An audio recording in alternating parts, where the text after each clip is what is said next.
Jamaica, another team who you might not have expected to need a second opportunity to qualify for the Olympic Games, find themselves in this second heat of round 2.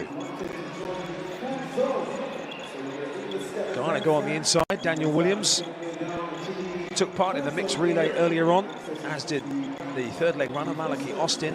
A limited team here in Guyana, making the relatively short hop to the Bahamas. And they find themselves in lane 1. Senegal with Ousmane Sidibe on the opening leg to El Hadj Soumaré, Frédéric Mendy and Cheikh Diouf. Complete their quartet.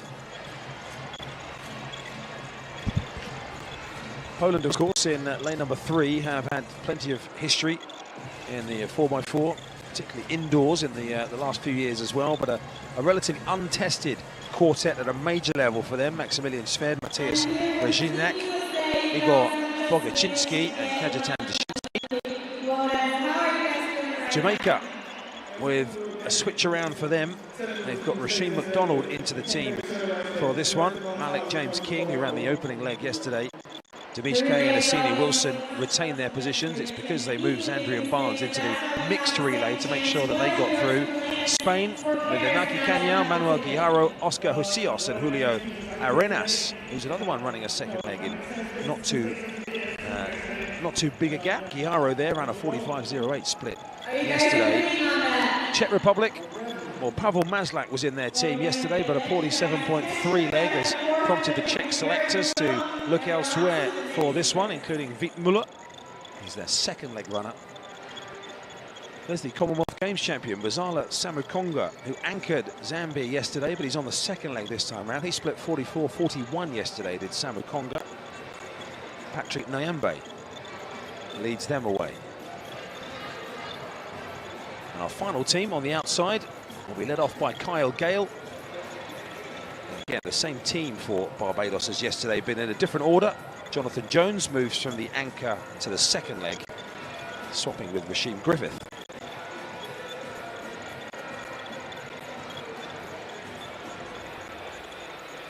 Qualifying round 2, men's 4x400 meters.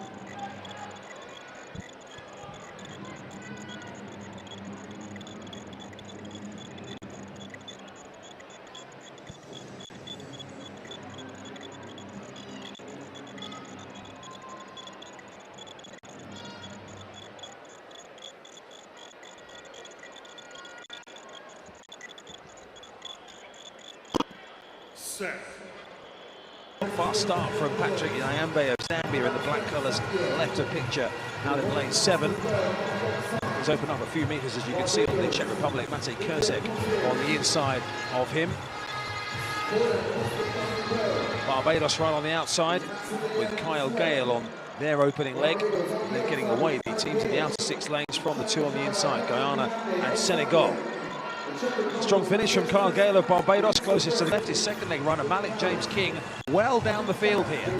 Spain will break from the lanes out of lane number 5 with Manuel Guijarro looking again to post another excellent leg after a good performance yesterday, but he's got the Commonwealth champion Bazala Samukonga. So this one, again, pretty competitive.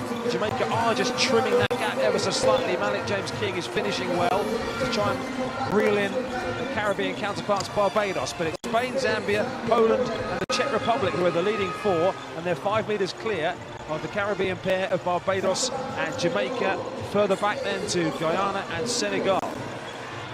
Spain with Oscar Josios down the back straights. Zambia have David Malinga, who's now making the move. Look at Jamaica coming with Demish Gay, went out hard and is really fighting to hold it together down the closing 50 metres or so, as the final handover sees Zambia taking the baton out in front with Kennedy Luchembe. Spain in pursuit with Julio Arenas. Poland really are having a fine run at the moment. Kajetan Dyszyński has got the baton for them. For Jamaica on the final leg, it will be Asini Wilson, who's now being passed down the back by Barbados, as Rasheem Griffith make for the second spot. Julio Arenas gets the job done for Spain. Another qualification this evening for them, and a brilliant run from the Poles, who didn't have a great hit yesterday, but have come back and got their job done on the way to Paris. Spain and Poland, see you then. definitely you've got to feel for Zambia ever so slightly for, I don't know, 390 meters of that leg, maybe less than that. It looked like they were in a great position. He was trying to push and push and push, but the lactic was there. Like, I love it to see them. Like, he needs to push to the finish line, of course, but yeah, sometimes the lactic is coming and then you cannot do anything, but you give it all. Well, it's great just to see what it means to the athletes. I know it's the Olympic Games, it's the pinnacle for athletes as well. But this is teams who've sent their best runners in the main, and they are getting their rewards. So he wants to take that home. Other people need that as well. And that's a really good run from the Polish quartet as well. I mentioned they're relatively untested, a lot of unfamiliar names at national level as well. I'm sure they'll be, oh, they are absolutely delighted, but I think the Polish fans will be nicely surprised by that performance as well. They were coming under a bit of pressure down the home straight as well. And what a curious run from Jamaica. Overall, it was just a real in and out performance from them, wasn't it? Yeah, you saw that they pushed all of them, and that's why they all slowed down in the last 100 meters, because they need to push, but I pushed a little bit too much, but the gap was way too far. Well, you looked at that lineup, the teams in that heat. I mean, if you said that Jamaica weren't going to come in the first four, I mean, that's just remarkable, isn't it, with the team they had available. But full credit to Spain, the positive impact or the positive approach taken by Zambia as well, to really push on. They obviously have their big hitter, Zambia, Samukonga, on the second leg, who got them into a good position, but his teammates were able to continue that, and Kennedy Lechembe taking the baton there, really did fight hard with Julio Arenas on that final lap, but ultimately was squeezed out of it into fourth position. But Jamaica, not even in the picture hardly, coming down that home straight. Some questions for them to answer over 400 meters. Jamaica finished fourth, remember, in the world final. One or two of their big hitters in that event also choosing not to be here as well. Some of those in the shorter sprint events, but that's a good feeling for Julio Arenas of Spain. Anyone left? Anyone right? No one at all. We're off to Paris.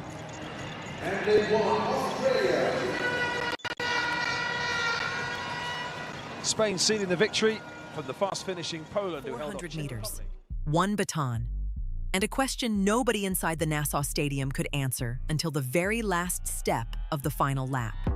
Which team had actually built a relay squad, and which had simply assembled 4 fast individuals and hoped for the best? What separates those two things, a relay squad from a collection of sprinters, is not visible in the heat list or the season bests. It shows up at the exchange zone, and once you know what to look for, you cannot unsee it. This was round 2 of Olympic qualifying at the World Athletics Relays in Nassau, Bahamas. 8 teams, 400 meters per leg, one question: who earns the automatic Paris berth? Jamaica entered with Rasheem McDonald, Malik James King, Demish Gay, and Shawnee Wilson. A squad with significant individual pedigree, but a reshuffled lineup. Spain lined up with Cañol, Manuel Guillaro, Oscar Joseos, and Julio Arenas. Poland brought a relatively untested quartet at major championship level. Maximilian Sverd, Matisse Bajanak, Igor Bogaczynski, and Kai Tungtas. Zambia had Madzala Samukonga, Commonwealth Games champion, on the second leg rather than the anchor. That Samukonga placement is the first analytical thread worth pulling. A coach moves their fastest anchor to an interior leg for one reason: to build a lead large enough to protect against a weaker finish. Samukonga had split 44.41 in the previous round. On the second leg, running at the peak of a staggered field, he could neutralize opponents before they reached the back straight together. It was aggressive race architecture, and for 390 of the 400 meters of that anchor leg, it looked like it was going to work. The opening exchanges told the story cleanly. Patrick Nyambe led Zambia away in lane 7, running with controlled urgency, keeping his body upright through the first bend. A technical priority on a curved track where leaning too aggressively inward bleeds speed through lateral force. Zambia hit the first exchange zone with visible daylight on the field. Samukonga took the baton with clean outgoing velocity, already around 8.2 meters per second, and accelerated into the back straight. Most people assume a lead built early is self-sustaining. It is not. A lead built early purchases one thing: reaction time. It lets the anchor race for position rather than for catastrophic gap closure. Zambia understood this. Kennedy Chambay took the baton for the final leg already ahead of Julio Arenas of Spain by roughly 2 meters. What nobody expected was how quickly that margin became a conversation instead of a decision. The strangest part, something that does not show up in the official results, is that Zambia's anchor lap began with all the biomechanical markers of a controlled race. Chambay's stride frequency through the first 100 meters was consistent, roughly 4.6 strides per second, with his torso angle staying neutral through the bend. That is correct technique. That is what a runner who intends to manage a lead looks like. The problem arrived somewhere between the 250 and 300 meter mark of the anchor leg. Most people assume the runner who slows in a relay anchor has made a pacing error. What actually happened to Chambay is more specific than that and more instructive.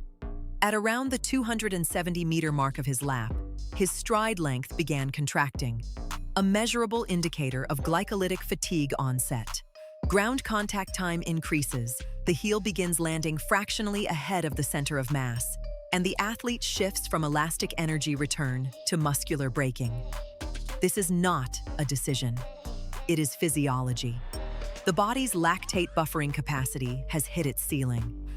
Julio Arenas, running for Spain, had been paced differently through his first 200 meters, more conservative through the bend, preserving his glycolytic reserve for exactly this closing phase.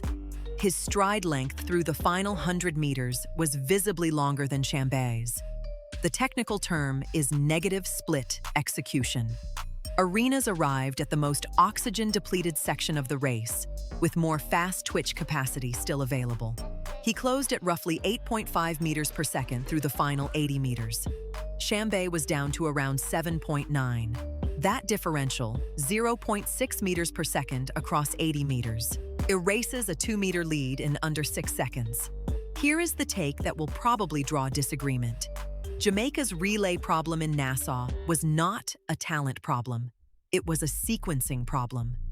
Deemish Gay, running the third leg, went out at a pace inconsistent with what the fourth exchange required. Gay's opening 200 meters were too aggressive for a relay split. The evidence is in the final 50 meters of his leg, where he visibly tightened, arms rising, shoulders elevating. The classic neuromuscular fatigue pattern in a 400-meter runner pushing beyond their lactate threshold. The baton Shawnee Wilson received was handed off by a body already past its efficient range. Wilson's anchor lap was not a failure of preparation. It was the downstream consequence of Gay's front running. This is what coaches mean when they talk about relay execution as a collective pacing problem, not 4 individual 400-meter efforts. One detail that stuck from reviewing this race frame by frame. At the final exchange for Jamaica, you can see the exact moment Wilson realizes the gap to the leaders. His eyes go wide for roughly a quarter second before he finds his rhythm. That fraction of a second costs approximately 1 meter at relay speeds. 1 meter he never recovered. Poland, meanwhile, ran a disciplined front-to-back strategy. Their quartet had less individual firepower than Jamaica or Spain on paper, with season bests averaging around 45.8 seconds per man. But their exchanges were clean, their pacing conservative on legs 1 through 3, and their anchor came to the final lap with reserves intact. That is the relay principle that gets underestimated. The team whose final runner is freshest does not need the fastest final runner. What this race teaches about the 4x400 is that pacing architecture matters more than collected talent when the margin between qualifying and not qualifying is seconds rather than tenths. The team that sequences its effort correctly, building pace sustainably, executing clean exchanges, holding enough lactate buffer for the anchor's last 100 meters, will beat a faster team that mismanages its energy curve almost every time. The question worth sitting with: does your fastest athlete belong on the anchor or on the leg that builds the unassailable lead? Zambia asked that question. Their answer was creative, and for 390 meters, it was working. Spain qualified, Poland qualified, Zambia missed on the anchor. Jamaica, with arguably the deepest individual talent in the field, did not make the top 4. The relay does not care about your season best. It cares about whether your collective pacing plan survived contact with 8 other teams. If you want to understand why relay splits so consistently produce upsets that look impossible on paper, the next breakdown on this channel goes directly at the exchange zone geometry, the 3-second window where a relay is won or lost before the anchor even starts running. Subscribe, and you'll have it the moment it's published.